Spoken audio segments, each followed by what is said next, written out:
Hi friends, previous videoவில் நம்ம எப்படி navigations create பண்ணுறது, அந்த navigationsக்கு animations கொடுக்குறதுங்கிற சம்மந்தமாவெல்லாம் நம்ம பார்த்துருந்தோம்.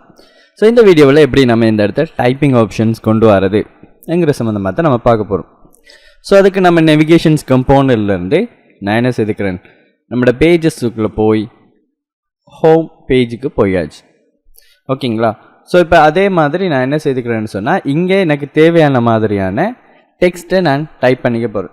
ஸோ ஹலோ எவ்ரி ஒன்னு சொல்லிவிட்டு ஐஎம்ன்னு சொல்லிவிட்டு நீங்கள் உங்களோட பேரை நீங்கள் அடுத்த கொடுத்துக்கலாம். ஸோ நான் என்ன செய்கிறேன், நான் ஒரு பேர் ஒன்று கொடுத்துக்கிறேன். ஸோ அதுக்கு இந்த நேவிகேஷன்ஸுக்கு கீழே வந்து நான் ஒரு டிவ் ஒன்று க்ரியேட் பண்ணிக்கிறேன். இந்த டிவுக்கு ஒரு ஒரு ஒரு கிளாஸ் நேம் ஒன்று கொடுத்துக்கலாம், டிஸ்பிளே ஃப்ளெக்ஸ். அதோட justify content center and align items center and height வந்துட்டு 100%. கொடுத்து டேபை ப்ரெஸ் பண்ணிவிட்டு கொடுத்துக்கலாம். ஸோ இதுக்குள்ளே நான் என்ன செய்ய போகிறேன்டா, டெக்ஸ்ட் கண்டெய்னர்ஸ்ன்னு சொல்லி நான் ஒரு ஆளை க்ரியேட் பண்ணிக்கிறேன். div டாட் டெக்ஸ்ட் கண்டெய்னர் கொடுத்து டேபை ப்ரெஸ் பண்ணிவிட்டு இதுக்குள்ளே தான் நம்மளோட டெக்ஸ்ட்டை நம்ம கொண்டு வர போகிறோம். ஸோ இங்கே நமக்கு ரெண்டு டெக்ஸ்ட் வந்துக்கிட்டு நமக்கு தேவைப்படுது. ஸோ நான் என்ன செய்கிறேன், முதலாவது வந்துக்கிட்டு div டாட் டெக்ஸ்ட் ஒன்னு சொல்லி பேர் கொடுத்துக்கலாம். Hello every one.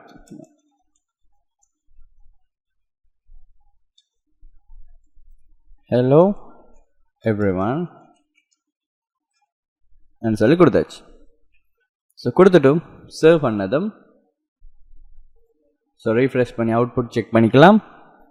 ஸோ உங்களோட டெக்ஸ்ட் இப்படி தான் இருக்குது, நீங்கள் செலக்ட் பண்ணி பார்த்துக்கோங்க. இங்கே பார்த்தீங்கன்னா ஹலோ எவ்ரி ஒன்னுங்கிறது இவர்த்து இருக்கும். ஸோ சும்மா கிளிக் பண்ணி எதுவுமே கிளிக் பண்ணாமல் இருந்துச்சுன்னு சொன்னால் எதுவுமே பிளாங்காக இருக்கும். செலக்ட் பண்ணி பார்த்துக்கிங்க, நம்ம இன்னும் டெக்ஸ்ட் கலர் எதுவுமே கொடுக்கல. ஸோ அதோடு சேர்த்து இன்னொரு h1 டேக் ஒன்று க்ரியேட் பண்ணிக்கிறேன். இந்த h1 டேக்குள்ளே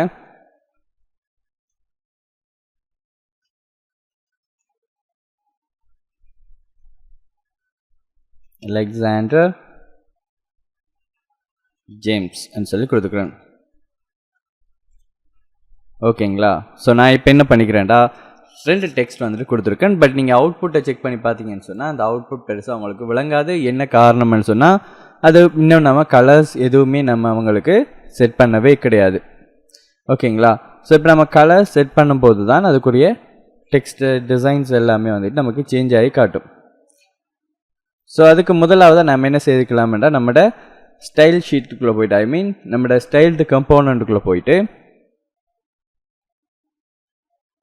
இங்கே லெஃப்ட் கண்டெய்னருக்குள்ளே வரும். ஸோ வந்து நான் என்ன செய்கிறேன், நம்மளோட டெக்ஸ்ட் ஒன் சொல்கிற கொடுத்தாச்சு. ஸோ கொடுத்ததும் கலர் நம்ம யூஸ்வலாக யூஸ் பண்ணுற இந்த க்ரீன் கலரை கொடுத்துக்கலாம். ஸோ கொடுத்ததும் என்ன செய்யும், உங்களோட டெக்ஸ்ட் இந்த மாதிரி ஹலோன்னு சொல்லி இங்கே உங்களுக்கு டிஸ்பிளே ஆகிடும். So that's perfect.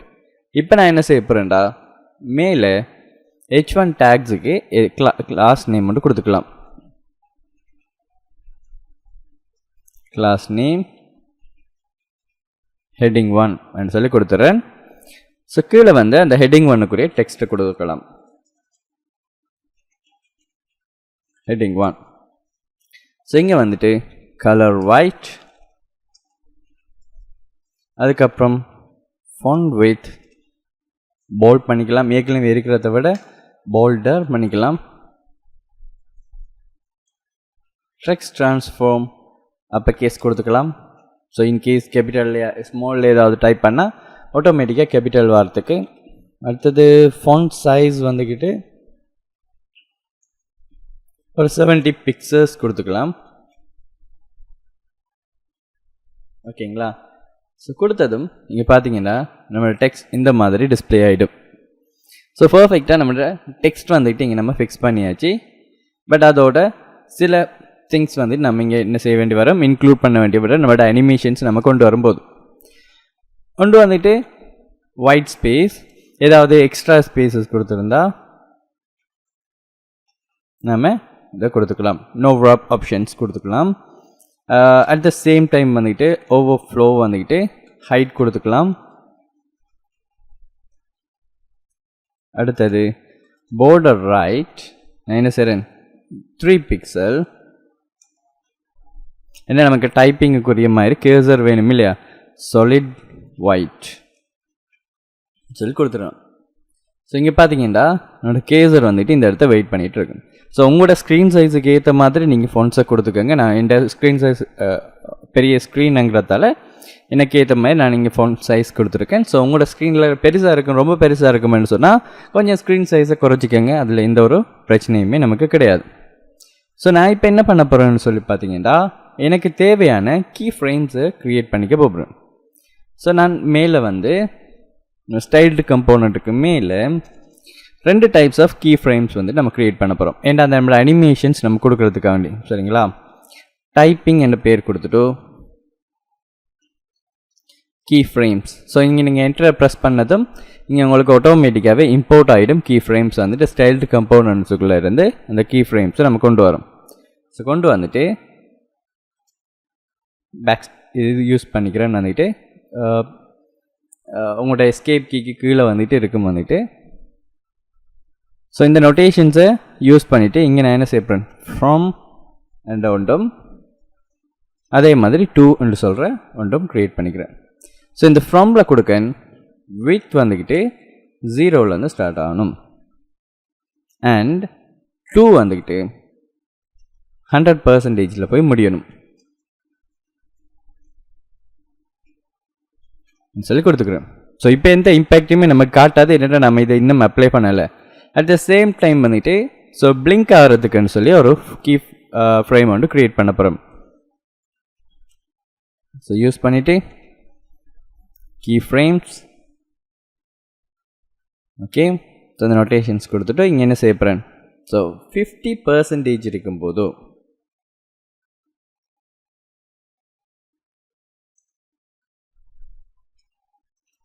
border color transparent சொல்லி கொடுத்துக்கிறேன். ஸோ இப்போ நான் என்ன செஞ்சுக்கிறேன், எனக்கு தேவையான 2 இதையும் க்ரியேட் பண்ணிட்டேன்.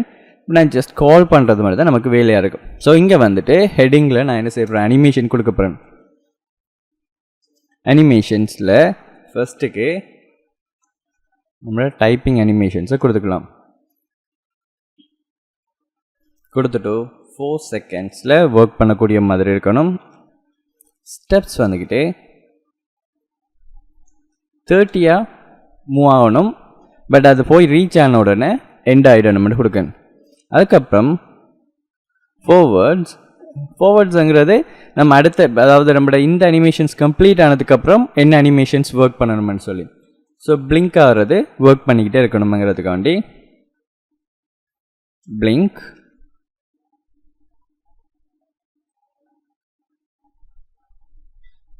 நம்ம 7-5 செகண்ட்ஸ் இந்த பிளிங்க் ஆகிறது ஸ்டெப் எண்ட் இன்ஃபினிட். ஸோ இன்ஃபினிட்டாக இது பிளிங்க் ஆகிக்கிட்டே இருக்கணும்ங்கிறதான். ஸோ இப்போ பார்த்தீங்கன்னா சூப்பரான நம்மளோட அனிமேஷன்ஸ் இங்கே டிஸ்பிளே ஆகிடுச்சு இல்லைங்களா. ஸோ இப்போ நீங்களோட பேஜ் ரீஃப்ரெஷ் ஆகி வரும்போது ஆட்டோமேட்டிக்காக என்ன செய்யும், உங்களோட டெக்ஸ்ட் வந்துட்டு டைப் ஆகி போய் எண்டில் அந்த கேசஸ் வந்துட்டு பிளிங்க் ஆகிட்டு இருக்கிற மாதிரியான அனிமேஷன்ஸ் உங்களுக்கு என்ன செய்ய போகுதுன்னு சொன்னால் இங்கே உங்களுக்கு டிஸ்பிளே ஆகக்கூடிய மாதிரி இருக்கும். ஸோ நீங்களும் இதை செய்து பாருங்கள். ஸோ கண்டினியூஸாக ப்ராக்டிஸ் பண்ணுங்கள். நம்ம ஃபுல்லாகவே வந்துக்கிட்டு நம்ம ஃப்ரம் த ஸ்க்ராட்ச் இருந்து நம்மளோட போர்ட்ஃபோலியோவை நம்ம வேல் பண்ணி கொண்டுட்டு வந்துட்டுருக்கோம். ஸோ இது மட்டும் இல்லை, நிறைய போர்ட்ஃபோலியோஸ் நம்ம க்ரியேட் பண்ணுவோம். அதே மாதிரி நிறைய websites, static website, dynamic websites, ரியாக்டை வந்துட்டு எப்படி ஃபைபேஸோட கனெக்ட் பண்ணுறது, இல்லை ரியாக்டுக்கு நெக்ஸ்ட்.js எப்படி கனெக்ட் பண்ணுறது, நெக்ஸ்ட்.js எப்படி எழுதுறதுங்கிற சம்மந்தமாக ஃபுல்லான நம்ம வீடியோஸ் எல்லாமே போடக்கூடிய மாதிரி இருக்கும். ஸோ உங்களோட சப்போர்ட் தாங்க. தேங்க்யூ ஃபார் வாட்சிங். நெக்ஸ்ட் வீடியோவில் பார்க்கலாம்.